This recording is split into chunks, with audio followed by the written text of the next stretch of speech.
perhaps you've learnt to sew and are having some success. But I bet you've realised that no one told you that sewing is actually two skills. It's sewing and it's fitting. Well, sewing clothes is two skills. You might be faced with garments that just don't fit quite right. Maybe they're too big here, too tight there, they've got too long there, weird pooling fabric in just, well, all the weird places, right? Or maybe it's just entirely too big or too small, and you're faced with the question of now, how do I start learning to fit patterns so I can sew stuff that fits me, right? And it's overwhelming. I've been there myself and I know how overwhelming it is.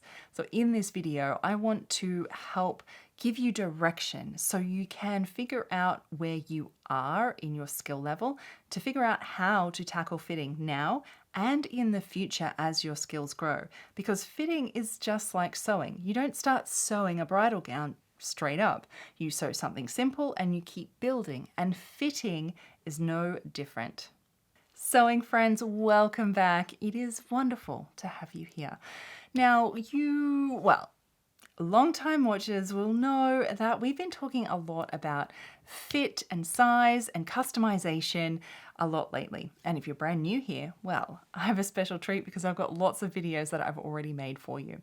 Because this is why we start sewing. We want to make things that are uniquely us, that are our design, that fit us properly, because there's no point sewing clothes that don't fit. For example, recently I talked about how I took one pattern, turned it into 4 designs. I'm going to link that down below for you.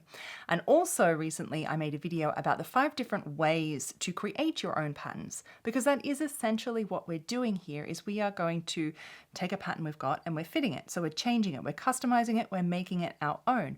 And this is using one method that I outlined in that video. There are 5 different ways to create your own pattern. So if you haven't watched that, I will link it down below. It's not necessary to watch it before, but I think it'll help you pinpoint like what we're doing here as well. So this is how to fit any pattern for anybody, because let's face it, no one is standard. None of us have standard measurements. Some are closer to what a pattern, might give you straight out of the box, and some are not. But we all have to customize it, make our own pattern, like fit it to ourselves. That's the way that the patterns were designed. And so I know some of you are like, kids stuff is really easy to make and fit, right? Because there is no fitting. But I don't want you to stay in that safety zone forever. We want to make clothes for you that fit you. Think of this like an overview. Each one of these points is like a skill within a skill. And I've got other videos to link about how to do a lot of these things. That'll be in the description box below as well. But each one of these is like a level. So I'm going to start with like the first level that you start fitting, right? You do these things because it's like the easy things to do, the low-hanging fruit, so to say. And then as your skills progress, you go to the next level and you start doing these things. And then the next level and you start doing these, right? Now, meeting you where you're at, you might be here already. You might not be down here, you're here, and you still have these ones. So it's about identifying sort of where you are or what makes sense for you, and the different things that you can keep adding, like the different grades, level of difficulty that you can get to into fitting your clothes, because often where to start is the really hard part. That's what we're doing. That's why you're here, right? So to begin with, I want to outline the difference between size and fit, because I think we can get a little bit confused between like, it's way too big, it's too small, and we sort of like, what are we talking about here? We are specifically talking about fit. So the difference between size and fit is that when we refer to size, we're talking about the size of the garment going bigger or smaller in its proportions that it is. So it stays the same shape, but it moves bigger or smaller. And of course, nothing ever fits us, that's the point. But the difference is then when we talk about fit, is taking that size and then shaping and molding it to our unique body shapes, tweaking a bit here, tweaking a bit there, and molding it. Think about it, molding, that's the fitting part, right? So getting your correct size is one thing, and that's a whole other thing. And I've made some videos that I'll link down below for you too to help you with that. And then fitting is where we're tweaking and molding it to us. So now we've got that covered, let's move on. Okay, the first level 1 that you should start at is using the finished garment measurements to get your closest standard stock size of your pattern before anything else. So I've made another video, again, link down below, on more specifically like this. But very briefly, the finished garment measurements of the pattern of the garment that you're making is the absolute key to getting a pattern that fits you right, that is the right size, I should say, to begin with, because we need the best size possible. So what the body measurements tell you on the back of the envelope, you know, where it's got all that size chart and it tells you what size to make. This is the pattern company telling you how big or small that garment should fit on you, right? So how big or baggy or loose or tight it's going to be. So they're sort of deciding that for you, because often, you know, when you make it up and you're like, why is this 2 sizes too big? That's why. The difference is called ease. And again, that's out of the scope of this video. But the finished garment measurements, so what the garment will measure when it's finished, when it's sewn up, that is what we want to know to best gauge the size that you want to make, because then you can decide how big or small you want that dress on you. You don't want a little 50s fitted dress to be all big and baggy, but maybe you want your favorite comfy pair of pants to be not so tight, right? So you can start deciding that. Now, there is much more that goes along with that, but I'm packaging that up for the scope of this video. There's much further learning there if you are interested. So once you have your best starting size using those finished garment measurements, the next level is that you start using the lengthen and shorten lines. This is the easiest pattern alteration to start doing because almost every pattern has these lines on them. You'll see them. They're parallel to the grain line. They go across the body and they're marked lengthen or shorten here, lengthen or shorten lines, things like this. Essentially, they're there and they're placed in lovely little spots for you already that you can cut along them and either split the pattern to add more length or overlap the pattern to make it shorter.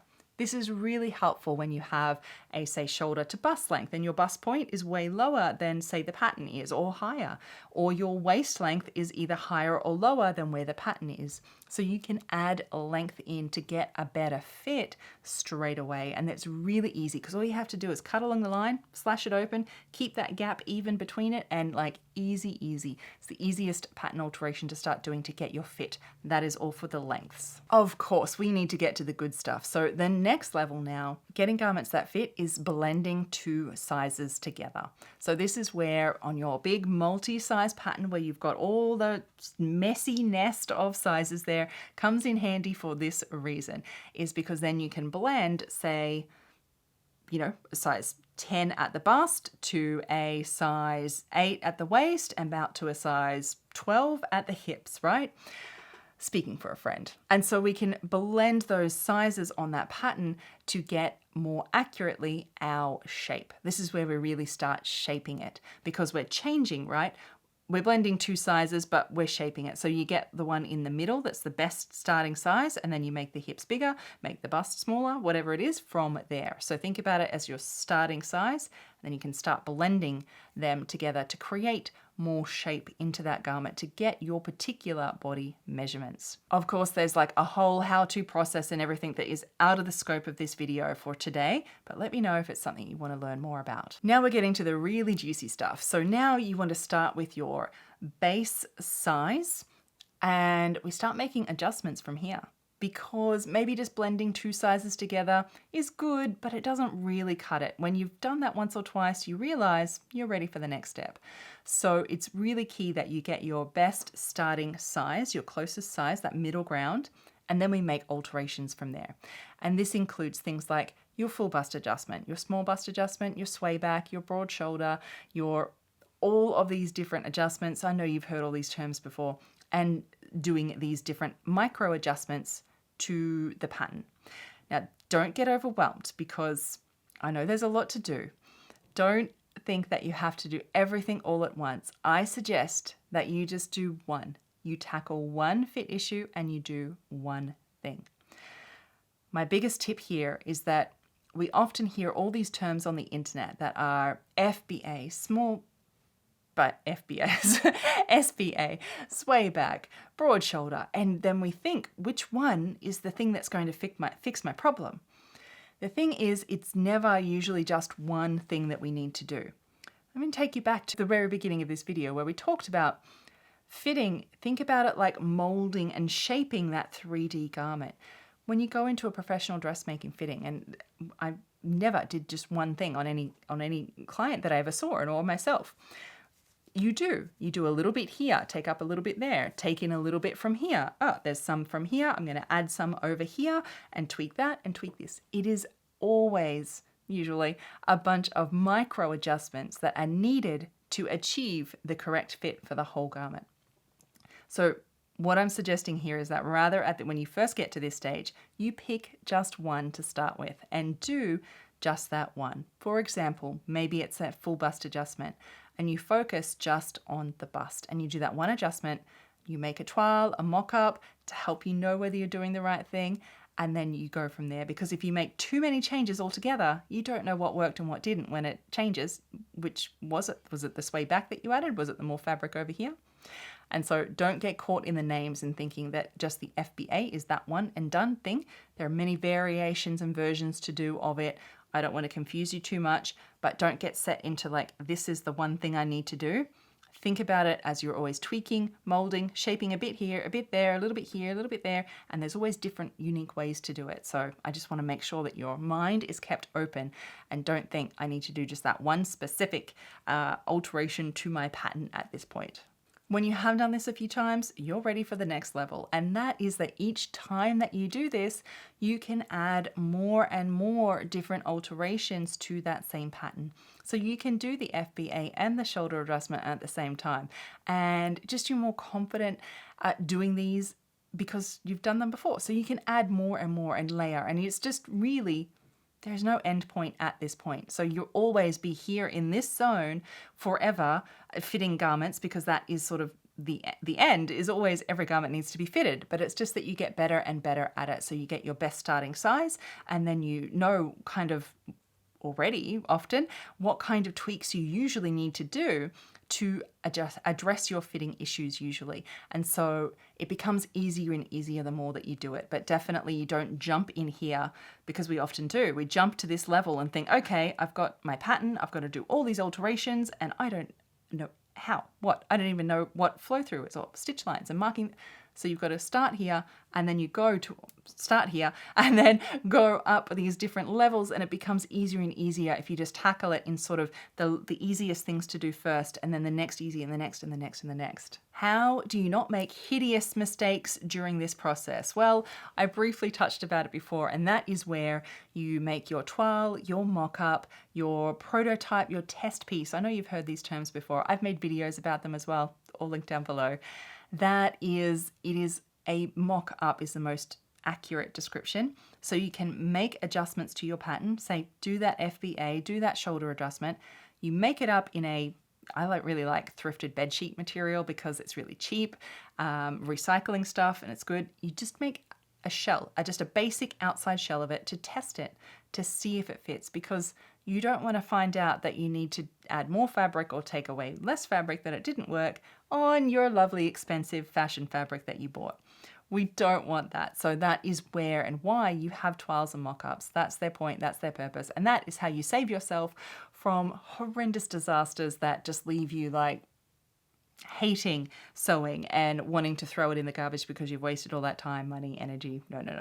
We want to see you have success at your fitting, tackling it in step by step so you can just build upon those skills and see success along the way, and do your test pieces so you don't ruin stuff that you didn't want to. Okay, I know this was a lot, and there was a lot of, say, open-ended pieces here. It's like, well, how do I do that? Or how do I do that? Tell me more about this. I know I've tried to keep the scope of this video in the levels, and of course all of these are little tangents that you can keep going in on, and it is a whole big thing. That is, if you need help with it, that is what I do at Vintage Sewing School, where I have compiled every tutorial and lesson that you need on this that is meant to meet you where you're at. So just like today, depending on what skill level you are, you can pick where you're at to start learning from there. And I basically, all those questions that you might have, they'll be in there. That's what I do. That's why I created it, so that you can really learn this process step by step and not have to be on your own trying to figure all this out.